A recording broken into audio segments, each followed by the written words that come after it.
맞춤형 입법. 요즘에 민주당에서 법안 발의가 최근에 좀 있었어요. 최근에 있었던 게 있고 그보다 앞서서 있는 게 좀 뒤늦게 알려진 것도 있고. 근데 이제 내용을 최근에 민주당, 그래서 이재명, 특히 이재명 대표 상황과 같이 딱 놓고 보면은 이거 심상치 않은데요. 이런 반응이 여당에서 많이 나옵니다. 일단 최근에 두 가지 법 개정안에 대한 얘기가 나왔는데 화면으로 정리해 보겠습니다. 일단 형법이 있고요, 정당법이 있는데 요 각각 발의한 의원들이 계세요. 요게 좀 앞서서 한 게 뒤늦게 알려진 것도 있는데 일단 형법 개정안은요, 이게 어떻게 되는 겁니까? 국가나 지방자치단체 공공기관 공익법, 그러니까 공공이죠. 공공단체라고 할 수 있습니다. 국가 포함한. 여기에는 제3자 뇌물죄 적용을 제한하는 내용, 요걸 담는 형법 개정안. 잠깐만요. 근데 요거 설명 좀 드릴게요, 제가. 요걸 드리고 제가 성추행 부장에게 질문을 한꺼번에 드릴 겁니다. 일단 요건데, 요거는 이렇게 되면은 단박에 나온 반응이 아니 이거 선랑 FC 후원금 요 논란. 이게 공공 쪽에 뭐가 가고해서 제3자 뇌물 적용된 건데 이게 이재명 대표 생각해서 한 거 아닙니까? 라는 반응. 그리고 정당법 개정안도 있는데요. 죄송합니다. 공소시효가 원래 길어요. 근데 이걸 6개월로 좁히는 거예요. 근데 여기에 소급 규정이 들어가 있거든요. 소급. 그러면 이게 기소되기 전에 수사받고 있는 의원들이 적용이 된다는 뜻인데 그럼 이게 어떻게 되는 겁니까? 지금 수사받고 있는 사람도 꽤 있는데 단박에 반응이 이렇게 나왔거든요. 그러자 한동훈 대표가 이게 어제 이 얘기를 좀 합니다. 들어보겠습니다. 지금 더불어민주당이 정당법의 개정을 추진하고 있습니다. 정당법을 공소시효를 6개월로 줄이고 그 개정이 되면 과거의 일에도 소급해서 적용하게 하겠다라는 얘기입니다. 이런 일이 백주 대낮에 벌어지고 있고 그리고 국민들 모르게 벌어지고 있는 것에 대해서 대단히 개탄스럽게 생각합니다. 정리 좀 해볼까요? 한동훈 대표의 어떤 지적 이겁니다. 이렇게 지적을 한 거죠.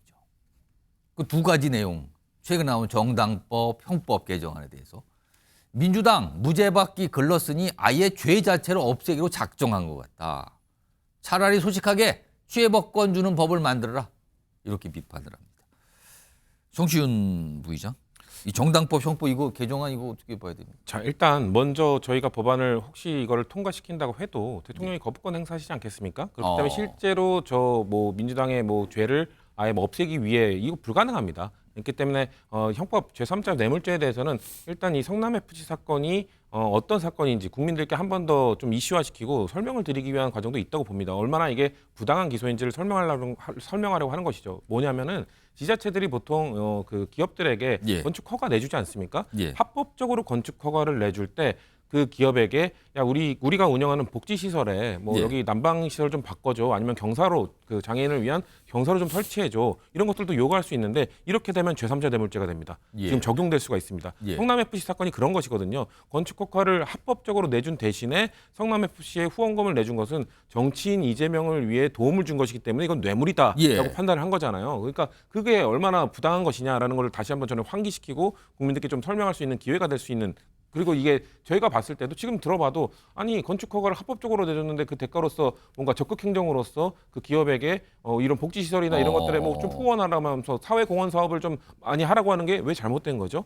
이런 거에 대해서 좀 지적을 하고 싶었던 거고 그리고 정당법 부분은 저는 이건 내용적 부분과 이 소급 적용 부분을 좀 따로 봐야 될 것 같은데 소급 적용 부분은 저는 오해 소지가 다분하고 좀 비판을 할 여지가 있다고 생각합니다. 그래서 저는 소급 적용 부분은 넣은 것은 우리 당의 좀 판단 미스라는 좀 생각을 개인적으로는 갖고 있고 다만 내용으로 봤을 때 이거 내용만 순수하게 봤을 때는 이 공소시효가 5년이나 되어 있는데 이렇게 되면은 사실 이런 공직선거법 같은 것도 우리가 지난 40총선에서 6개월 내에 이걸 공소시효 6개월 내에 판단을 해야 되잖아요. 공소시효가 6개월이기 때문에 그런 것처럼 좀 빠르게 당내에서 있는 경선도 빠르게 문제가 있으면 지적하고 그거에 대해서 처벌을 내리고 기소를 하든 불기소를 하든 결정을 해야 된다. 이걸 맞춰야 된다. 왜냐하면 검찰이 소위 말하는 캐비넷에 쟁여두고 나중에 문제가 됐을 때 갑자기 이걸 꺼낼 수도 있는 것 아니냐. 그렇기 때문에 공소시효를 넣어야 된다라는 말씀을 드리는 거고 그런 내용적 측면에서는 우리 민주당의 돈봉투 사건을 빼고 보면은 좀 논의해볼 만한데 괜찮네라는 판단들이 있어요. 그렇기 때문에 사실 공동 발의자에 국민의힘 박성민 의원도 들어갔었어요. 근데 박성민 의원은 아니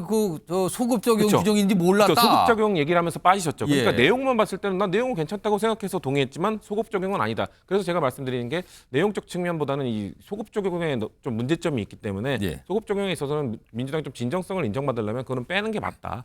저는 좀 부적절한 조항이라고 보고 있습니다. 지금 이 두 가지 법안에 대해서 저는 이 비판이 나오는데 이제 국민의힘에서 주로 비판이 나오는데 왜 하필 지금입니까 지금요? 이런 문제 제기가 기본적으로 있어요. 그리고 이에 대해서 발의한 의원들의 해명도 있는데 화면으로 좀 비교 좀 해봤습니다. 일단 보시면요. 이 형법 개정안에 대해서는요. 여기 주진우 의원 이렇게 나옵니다. 언론에.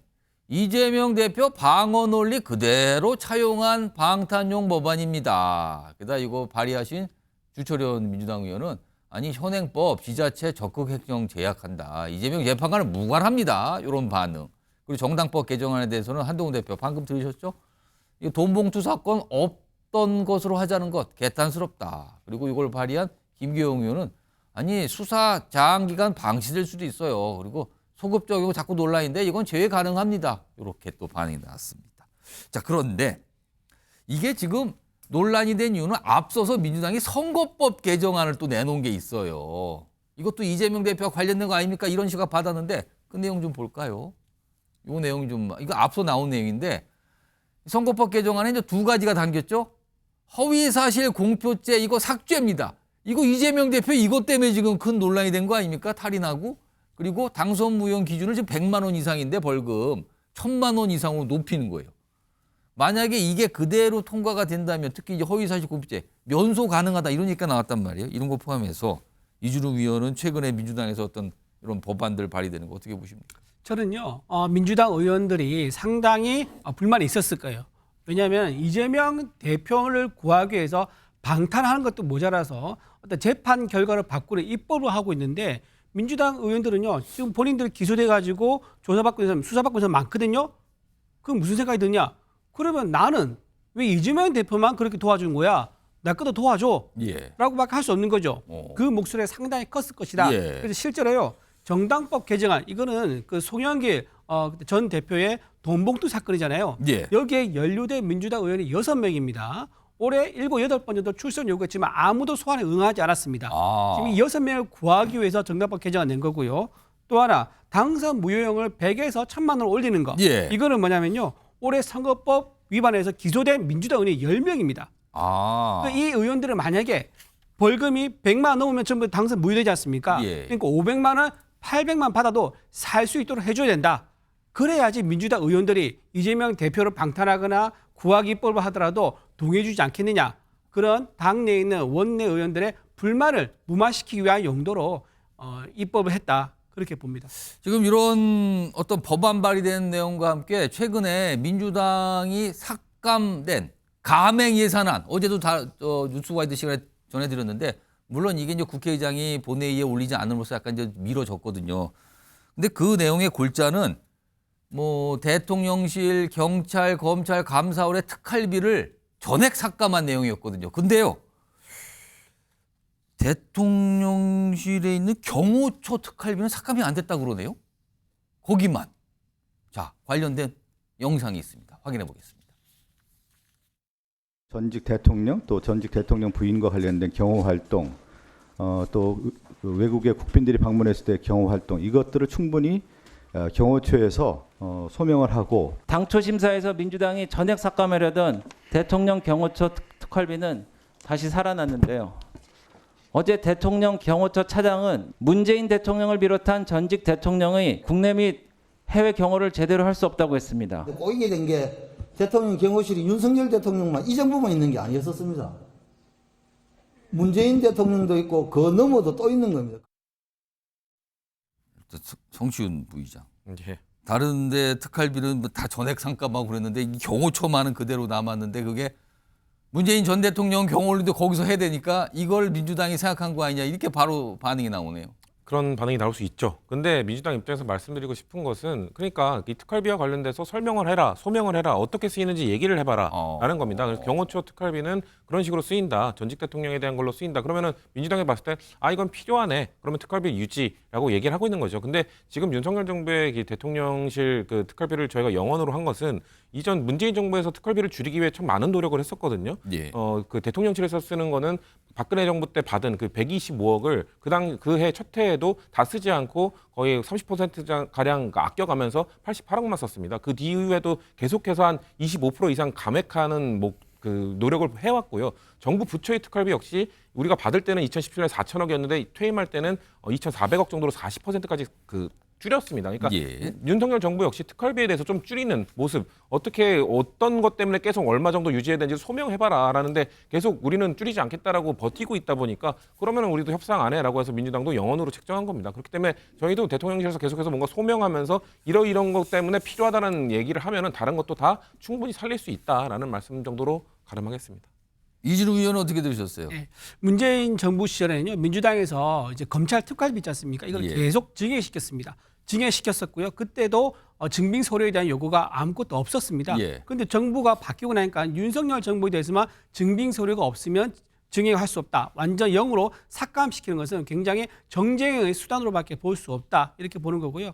더군다나 노골적으로 드러난 게 지금 이번처럼 문재인 전 대통령의 어떤 특활비 이게 연결되니까 바로 전액 복원시키는 이런 걸 보면은요. 지금 특활 예산에 대한 어떤 그 권한에 대해서 민주당은 이거를 굉장히 정쟁 수단으로밖에 보지 않는다. 그리고 윤석열 정부의 일하는 정부를 막기 위해서 사람도 날리고 돈도 날리는 그런 행태를 보이고 있는 거다를 봅니다. 경호처 특활비 이렇게 좀 주목을 좀 받았습니다. 지금 속보가 하나 들어와 있네요. 명태균 씨 관련된 내용인데요. 자, 명태균, 김영선 구속 기소됐습니다. 오늘 예정이 좀 돼 있었죠. 예비후보 2명도 재판에 절차에 들어가게 된다는 요 내용이 속보로 좀 들어왔습니다.